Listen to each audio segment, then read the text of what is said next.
Greetings YouTube viewers and welcome to another video on the Ian Bullock channel.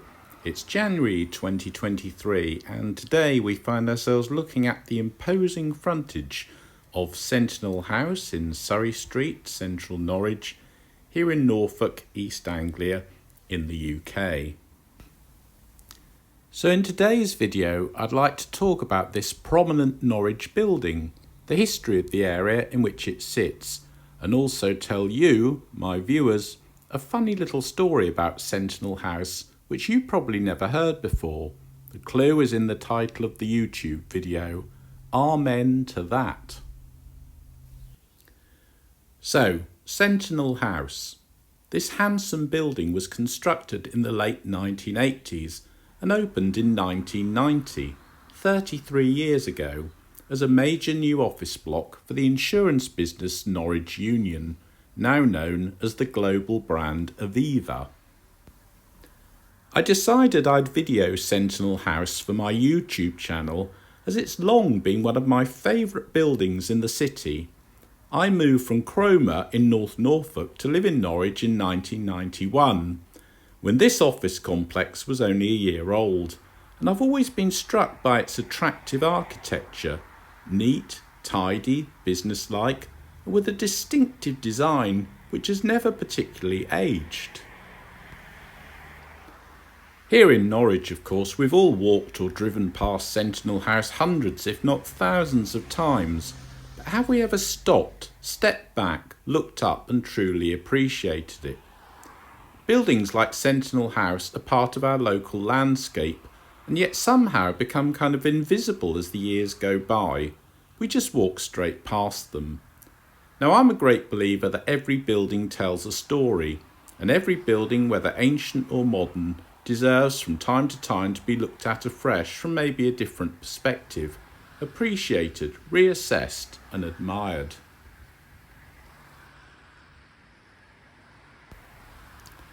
The older I've become, I've found myself more and more interested in the landscape, the buildings and the architecture all around me. Maybe it's one of those annoying things that boring old men do, and I'm actually only 59, which is a little bit worrying.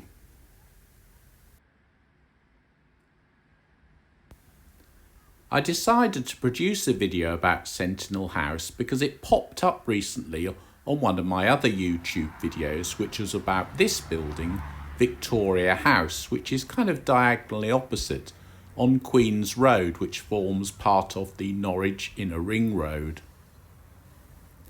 This 1970s concrete office building was used for many years by the staff of Marsh, the global insurance brokers and risk specialists.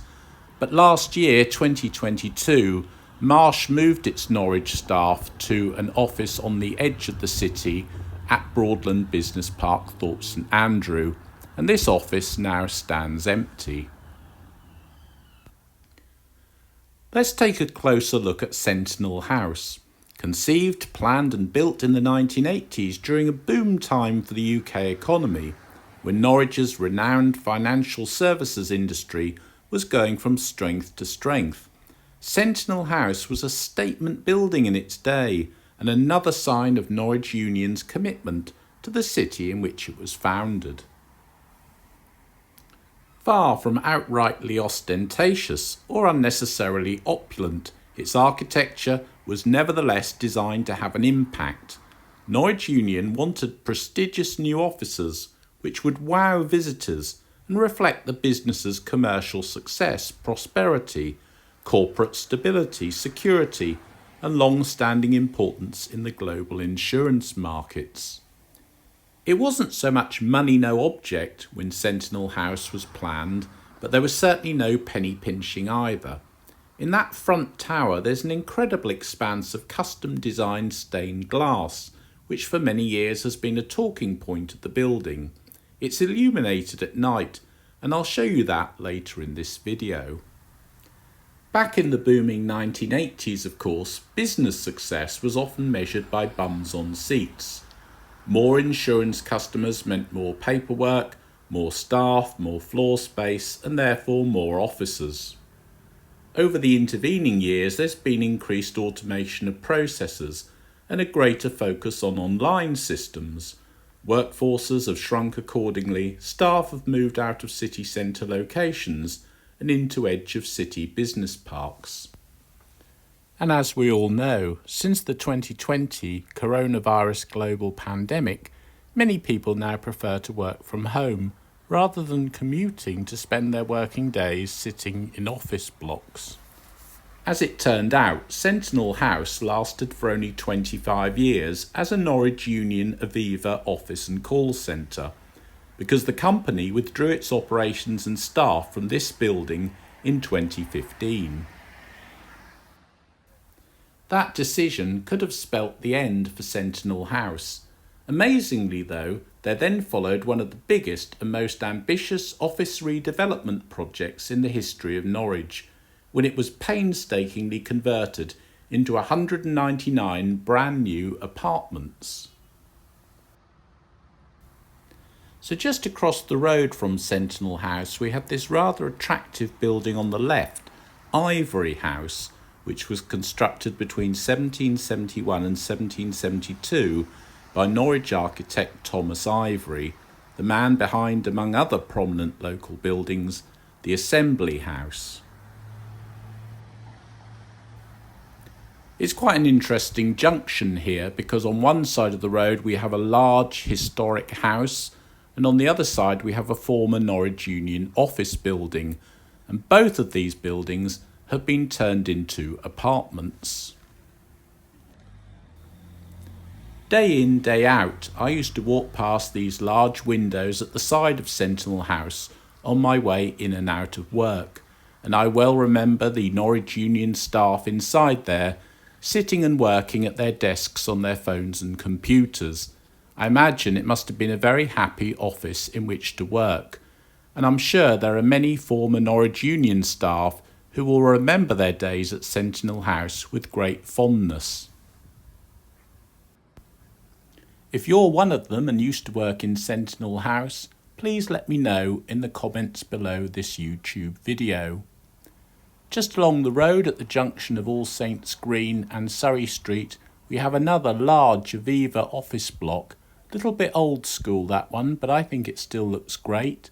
And next to it, the tower block is Pablo Fanque House, one of my favourite buildings, which also features on one or two of my YouTube videos. By the time I moved from Cromer to start living in central Norwich in 1991, Sentinel House was already up and running as a busy Norwich Union office and call centre, and I never really worked out what had been on the land before it was built, as it's such a large prime site right in the heart of the city. The answer to that question lies here with the building next door on All Saints Green. You can see Sentinel House over at the back there in the distance, beyond that brick garden wall. I'm just going to take you a little bit further along here now to St Catherine's Close, a building which I always thought was called St Catherine's House. This is one of Norwich's loveliest historic buildings, a Georgian gem which since 2005 has been home to the law firm Clapham and Collinge. Historians have dated St Catherine's Close to around 1778, and it's thought that its architect was Thomas Ivory, the same celebrated local architect who created Ivory House, which is over on the other side of the road in All Saints Green and was in my video earlier.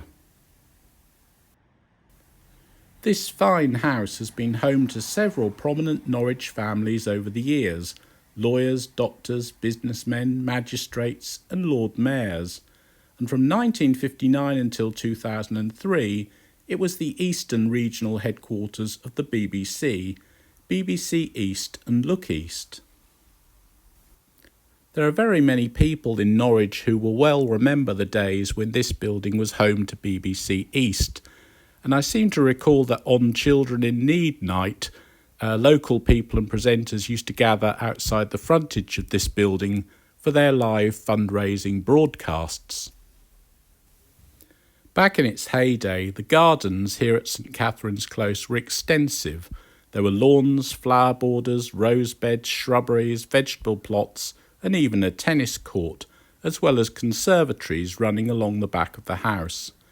These gardens would have been the pride and joy over many decades for the full-time gardeners who tended them. So back in 1959, the BBC became the new tenant of St Catherine's Close, but chose to have a garden that was greatly reduced in size. The motor sales and engineering business Man Edgerton took over the remaining stretch of garden for a garage and workshops with a frontage on Surrey Street, where the front of Sentinel House now stands. Once the BBC was up and running in St Catherine's Close, the once glorious and expansive gardens were reduced to a small lawn and flower bed. For a while the BBC used a gardener's cottage for workshops and storage, but then this too was demolished to make way for this rather weird annex to the main building. I believe it was used for studios and the BBC production areas. I usually like modern developments, but as hard as I try, I've failed to fall in love with that unappealing extension. At least it's fairly low-key and is now being put to excellent use as a city centre dental practice. So that's it really, that's the quite interesting connection between St Catherine's Close and Sentinel House. You just have to imagine St Catherine's Close having enormous gardens at the back and the side, which have since vanished and been used as the site of Sentinel House. I never knew that until I began researching this video. I think it would have been really interesting to have seen what those gardens looked like back in the day. I have no recollection of Man Edgerton ever having any kind of car business on Surrey Street where Sentinel House now stands.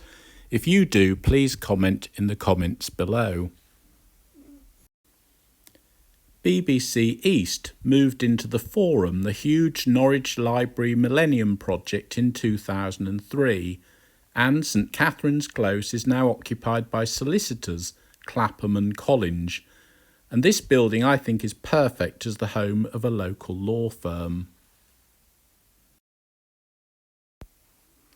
I just want to show you this area at the end of All Saints Green at the junction with Queen's Road again, because you may have noticed that these two buildings kind of mirror one another in their architecture. The Georgian building, Ivory House, on the left has 3 rows of windows, large, medium and small, the arches over the door, the columns, and over on the other side, Sentinel House has 3 rows of windows getting smaller as you go up, and also the arch over the window and the red brickwork. And I can't help thinking that the architect who designed Sentinel House must have known that that architecture would mirror Ivory House on the other side of the road. All very clever. Some of the more observant viewers of this video may have noticed these signs outside Sentinel House. They may also have noticed a missing question mark. These signs are in fact a branding exercise by the Norwich-based estate agency abbotFox. I actually recognised the branding straight away because it's pretty distinctive, so they're doing a good job with that. But abbotFox has played a key role in the redevelopment of Sentinel House, and I'd like to thank the team there for their assistance with this video, including information and photography. Samuel Legood, a partner at the firm, was telling me the other day that abbotFox were sole selling agents for the Sentinel House scheme, selling the entire site, 199 apartments, in less than a year and a half. And as far as he's aware, it's the largest office to residential conversion in East Anglia, or it certainly was at the time. This photograph just shows what the gym looks like inside Sentinel House, which is available for use by residents. So about 90 of the 199 apartments are currently rented, and abbotFox handles most of those rentals. If you fancy buying one, prices start at about $145,000 for a studio apartment, or could go up to something like £250,000 for one of the larger two-bedroom apartments with parking.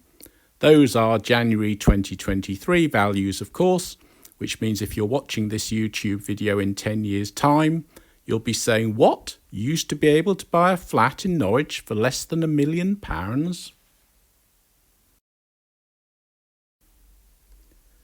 What you're seeing here is this very impressive stairwell and lift area inside the tower of Sentinel House with this incredible stained glass work. Now, a Scottish artist, Susan Bradbury, was commissioned to design this handmade stained glass to flow like a river. And Susan came up with the design Fire and Life, and the whole piece represents waves, fire, flames, sparks and splashes. And actually, when you view the glass from inside Sentinel House, as you can see here, the different variations of blue reflect the light from the sky. Okay, YouTube viewers, so having watched all this video footage of Sentinel House and listened to me talking, I hope there's one really unusual thing you'll have spotted. Something that's actually staring us in the face. Have you got it yet? Have you noticed? Ian, I hear you saying, have you ever noticed that Sentinel House looks exactly like a church? Well, that, viewers, brings me finally to my funny little Sentinel House story.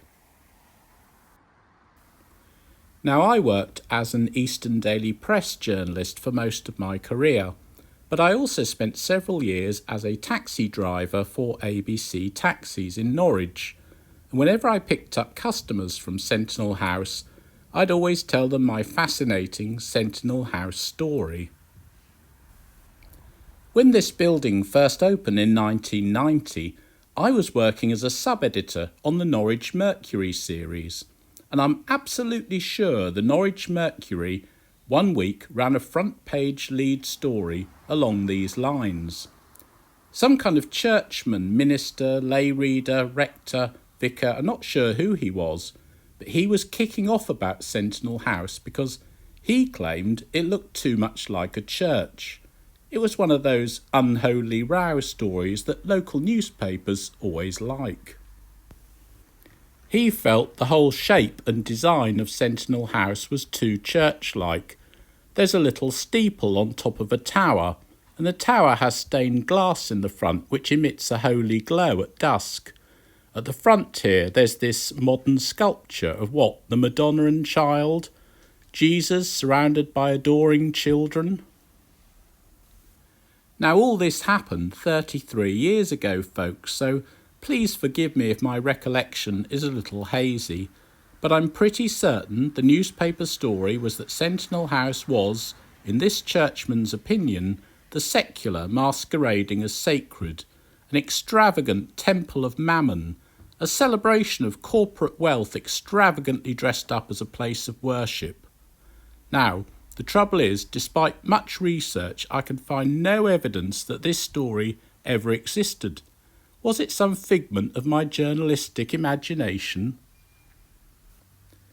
What's really interesting is that no one I've ever spoken to over the years about this unholy row of Sentinel House can recall it, except little old me.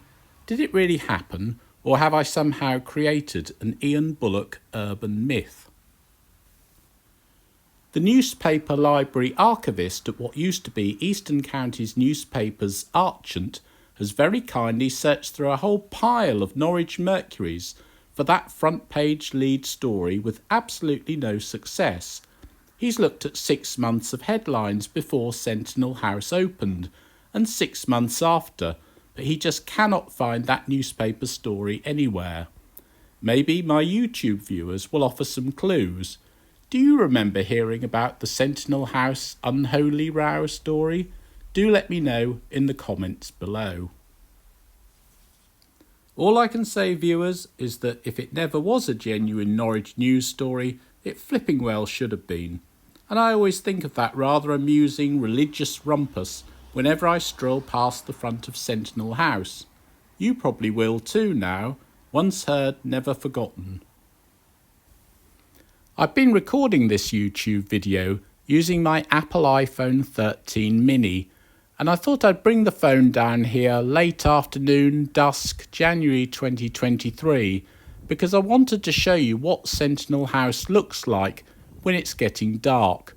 You'll see that the stained glass in the tower is shining beautifully at this time of day. And really, when you look at the building like this, when it's getting dark, late afternoon, it really does look very, very church-like. To some extent, that mysterious clergyman in the Norwich Mercury might have had a point. Sentinel House does indeed look quite like a church. That's probably why it sits so elegantly in Surrey Street here in the city centre, and it has an almost timeless appeal. I do hope you've enjoyed learning a little bit more about the history of Sentinel House. Maybe next time you're in this part of Norwich city centre, around Queen's Road, Surrey Street and All Saints Green, you'll take a closer look at Sentinel House and maybe appreciate it in a slightly different way. Seeing as we're gathered here today in front of the somewhat ecclesiastical Sentinel House, I will finish this video by saying, bless you viewers, bless you, peace and goodwill to all of you, and thanks so much for watching this YouTube video. This is Ian Bullock, it's January 2023, and I'm in Surrey Street, Norwich, England.